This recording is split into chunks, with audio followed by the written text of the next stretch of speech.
আমরা দেখেছি একটি রাজনৈতিক দলের একজন নেতা পরিষ্কারভাবে বলে দিয়েছে যে তারা কোনোভাবেই নারীর নেতৃত্বে বিশ্বাস করে না।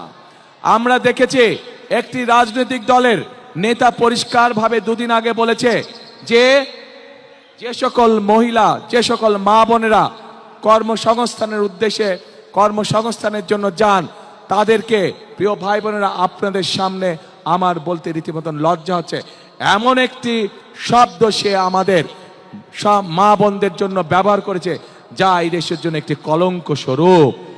এই বাংলাদেশে খেটে খাওয়া মানুষের পরিবারের অধিকাংশ নারী কোনো না কোনোভাবে সংসারের উপার্জনের জন্য কাজ করে থাকে। এই বাংলাদেশের লক্ষ লক্ষ 50 লক্ষেরও উপরে নারী আজ যেই গার্মেন্ট শিল্প নিয়ে সকলে গৌরব করে, সেই গার্মেন্ট শিল্পে নারী শ্রমিকরা কাজ করেন।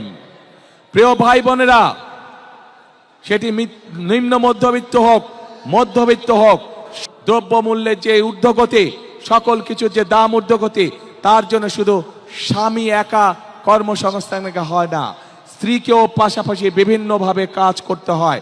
আজ আমরা দেখেছি একটি রাজনৈতিক দলের নেতা পরিষ্কারভাবে নারীদেরকে কিভাবে অসম্মানিত করেছে, তাদেরকে খারাপ ভাষা দিয়ে অসম্মানিত করেছে। আমাদের নবী করিম সাল্লাল্লাহু আলাইহি সাল্লাম, উনার যে স্ত্রী ছিলেন বিবি খাদিজা, বিবি খাদিজাও ছিলেন একজন কর্মমুখী মহিলা, উনি ছিলেন একজন মহিলা ব্যবসায়ী। আজকে যেই দলটি, যাদের নেতা আজ বাংলাদেশের নারীদেরকে একটি খারাপ কিছুর সাথে তুলনা করেছে, তারা বলে তারা ইসলাম কায়েম করবে, কিন্তু নবী করিম সাল্লাল্লাহু আলাইহি ওয়াসাল্লামের স্ত্রী পর্যন্ত, উনিও পর্যন্ত একজন ব্যবসায়ী ছিলেন।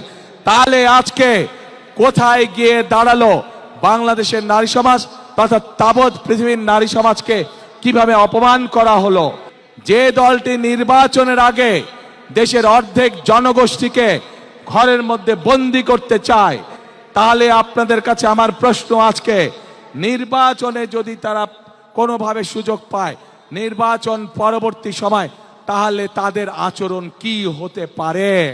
এরা শুধু নিজের স্বার্থের কথা বোঝে, এরা ধর্মকে ব্যবহার করে নিজেদের স্বার্থ রক্ষা করার জন্য। যেখানে প্রয়োজন সেখানে তারা তাদের মতন করে ধর্মকে ব্যবহার করে।